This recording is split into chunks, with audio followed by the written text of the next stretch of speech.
ఉన్నారు బాగున్నారా? ఈరోజు మనం ఒక చిన్న స్టోరీ నిజాయితీకి పట్టం అంట. అదేంటో తెలుసుకుందామా? మగధ రాజ్యానికి హర్షవర్ధనుడు అనే రాజు పాలించేవాడు. ఆయన పాలనలో రాజ్యం సుభిక్షంగా ఉండేది. ప్రజలందరూ సుఖ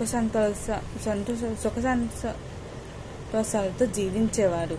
రాజుకు వారసులు లేరు. ఒకరోజు అనారోగ్యానికి గురయ్యారు. ఆస్థాన వైద్యులు రకరకాల చికిత్స అందించారు, కానీ రాజు కోలుకోలేదు. అది అంతుచిక్కని వ్యాధిని వైద్యులు తేల్చేశారు. ఇక తాను ఎక్కువ రోజులు బతకరని హర్షవర్ధనునికి అర్థమైంది. తాను ఉండగానే రాజ్యానికి ఒక నిజాయితీ గల యువరాజుని ఎన్నుకోవాలని అనుకున్నాడు. మరునాడే రాజ్యంలో దండోర వేయించాడు. అర్హులైన యువకులు అందరూ పోటీలో పాల్గొనవచ్చని చెప్పారు. ఆ దండోరాతో కొంతమంది యువకుల సభకు విచ్చేశారు.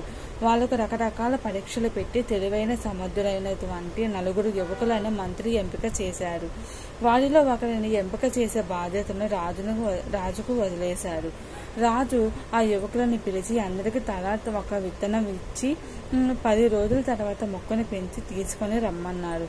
ఎవరి మొక్క అయితే పెద్దగా ఆరోగ్యంగా ఉంటుందో వాళ్ళ రాజ్యాన్ని పాలించేందుకు అర్హులు అని చెప్పారు. 4 ఆ విత్తనాలను ఇంటికి తీసుకువెళ్లి కుండీల్లో నాటారు. 10 రోజుల తర్వాత కుండీలను తీసుకొని సభకు వచ్చేశారు. మహేంద్ర అయిన ఒక యువకుడు మాత్రం ఒక ఖాళీ కుండీతో వచ్చాడు. రాజు అందరి కుండీలను పరిశీలించాడు. ఖాళీ కుండీని తీసుకోవాల్సిన మహేంద్రను రాజును చేస్తున్నట్టు ప్రకటించారు. దాంతో సభలో అందరూ విస్తుపోయి చూశారు. ఒక యువకుడు, మహారాజు, మేము నాటిన విత్తనాలు మొక్కలుగా మారాయి, కానీ మా మహేంద్ర నాటిన విత్తనం కనీసం మొలకెత్తడం లేదు. మీరు అతన్ని ఆ రాజుని ఎలా చేస్తారని అడిగారు.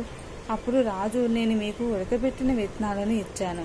అలాంటప్పుడు మీకు ఇచ్చిన విత్తనం నుండి మొక్క ఎలా వచ్చింది అని ప్రశ్నించారు. ఆ ప్రశ్నకి ఎవరు జవాబు ఇవ్వలేదు. తాము చేసిన పని సిగ్గుతో తలవంచుకున్నారు. రాజు కావాలంటే నిజాయితీ ఉండాలి. మీలో మహేంద్ర ఒక్కడే నిజాయితీతో ఉన్నాడు, అందుకే తనను రాజుగా ప్రకటిస్తున్నాను అన్నారు. హర్షవర్ధనుడు తర్వాత కొంతకాలానికి హర్షవర్ధనుడు చనిపోయాడు. చాలా కాలం పాటు మహేంద్ర నిజాయితీగా రాజ్యాన్ని పరిపాలించాడు. నచ్చితే లైక్ చేయండి, షేర్ చేయండి, సబ్స్క్రైబ్ చేయండి ఫ్రెండ్స్. బాయ్.